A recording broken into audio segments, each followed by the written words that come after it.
how do you measure an event ROI? This is something that many of our clients ask.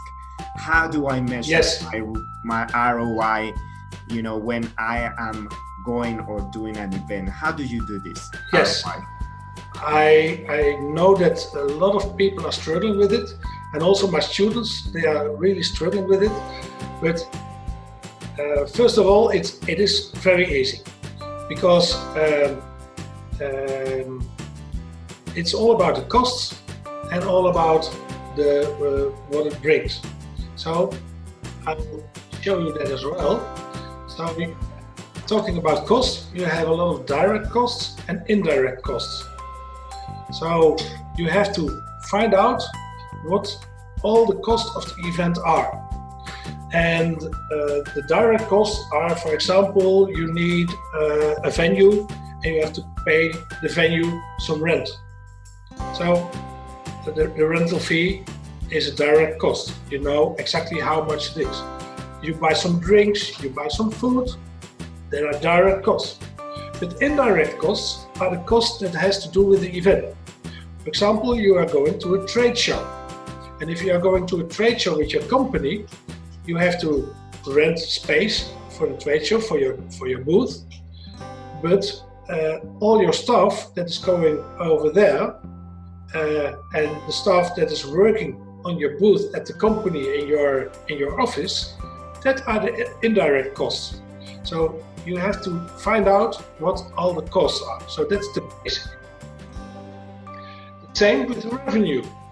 So what is the revenue? And that is also important to know. The revenue can be something in money from the investment, but the revenue can also be return on objectives, some objectives that you want to have, or some effort.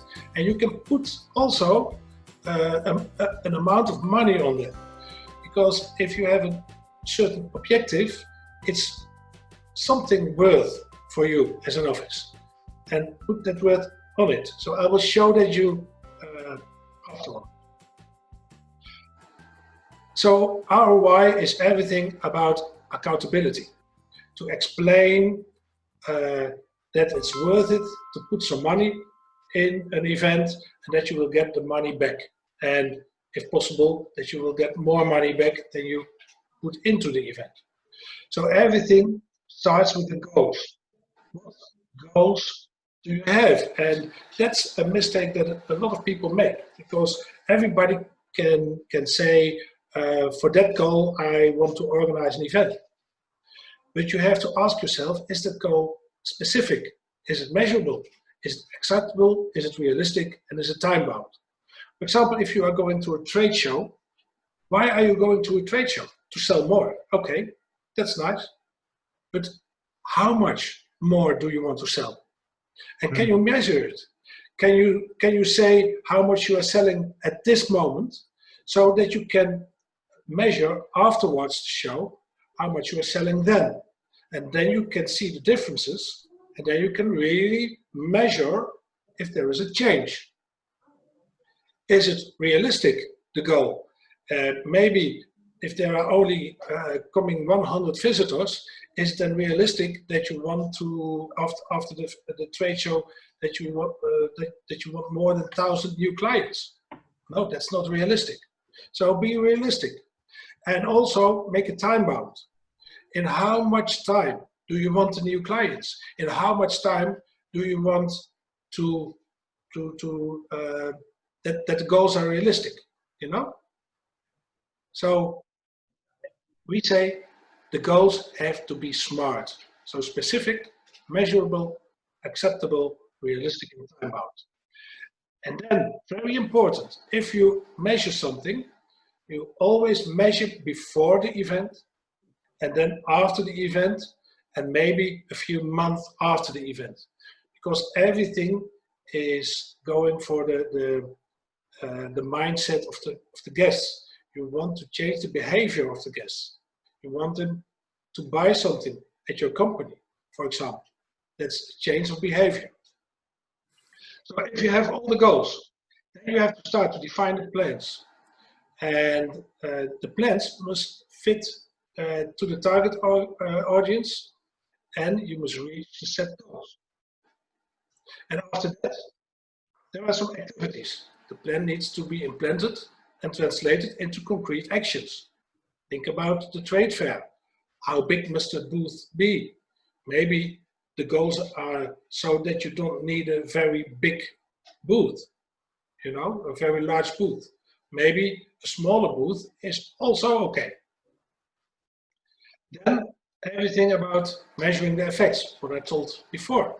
Have the goals been reached, and which results have been reached with all the goals? And after that, you have to make an analysis of all the effects that you have. And an evaluation, and after that, for the next time, you can make changes and you can go back. Then the ROI pyramid. And that's the thing, everybody, when we see this, it's, oh my God, that's difficult. No, it's not. There are two things. There are objectives, the goals that you have, and there's an evaluation. So the goals that you have starts with level 5, and it goes down. And then the event will start, and after the event, you go evaluate, and you start at level 0, going up. And how it works, I explain now shortly, and there is a voiceover at a few sheets so that you hear another voice. ROI is another way of expressing the contribution to profit made by an event in the corporate world. The profit is the net value created by the event minus the event costs. ROI equals profit/costs x 100%. For association and government events, profit is usually not an objective. The ultimate value is the mission or political purpose for which the organization exists. This is the mission that replaces ROI.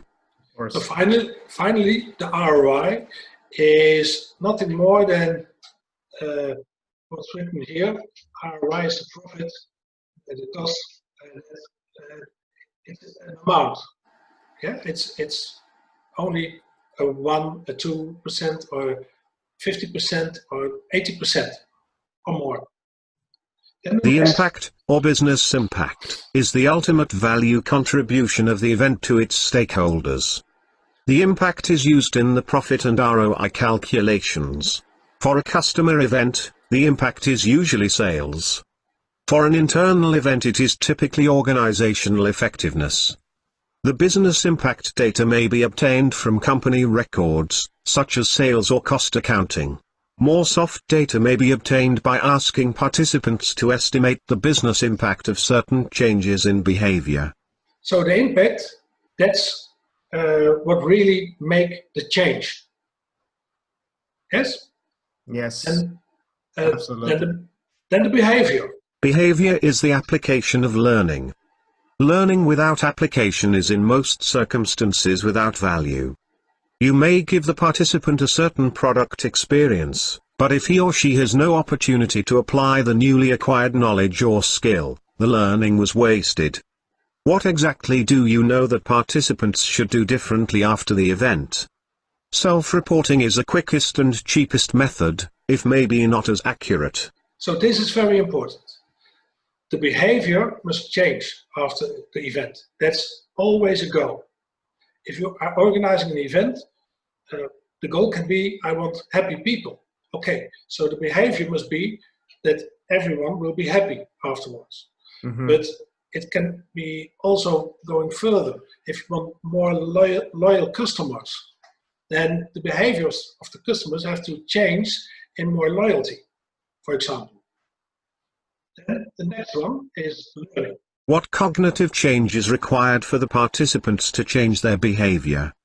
At an exhibition, for example, you want to increase the requests for appointments with sales post-event to drive revenue for a specific product.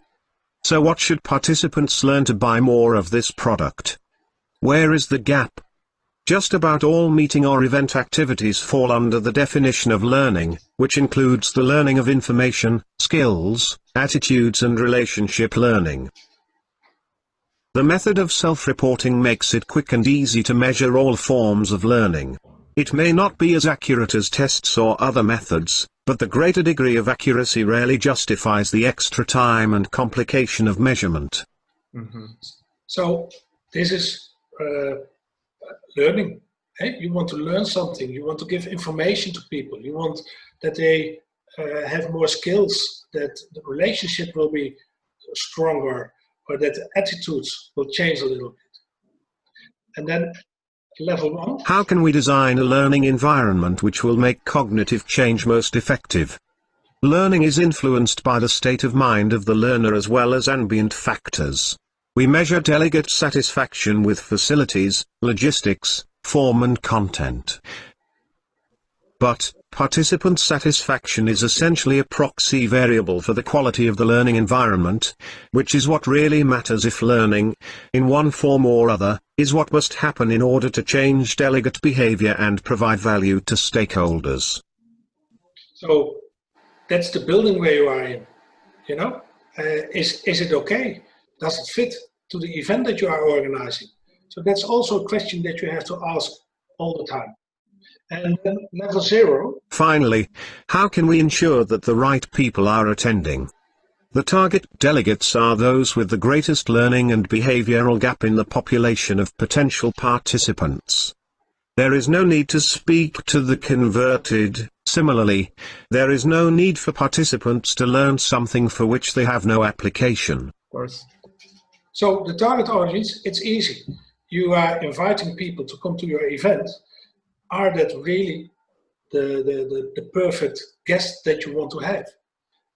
At a trade show, are the people visiting the trade show really the audience that you are targeting? So that's important to investigate in advance. Whenever we measure business impact, we must always use at least one method to isolate the effect of the meeting. If sales went up after the customer event, how do you know that it was because of the event and not the advertising campaign which was launched at the same time? There are several methods for isolating the effect of the meeting, and in general it can always be done.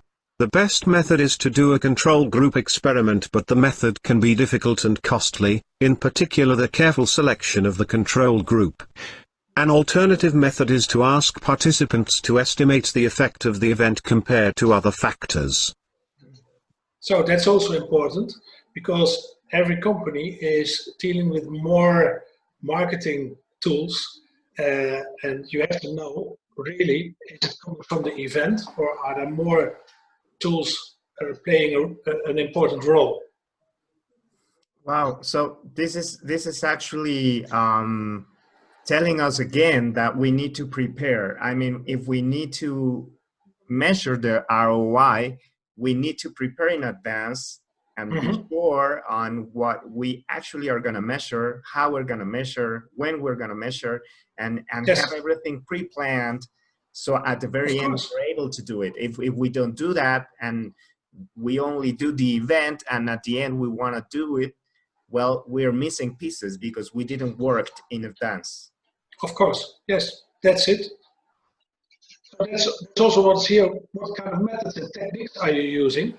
Know what you want to measure, that's one. Choose the right indicators, that's two.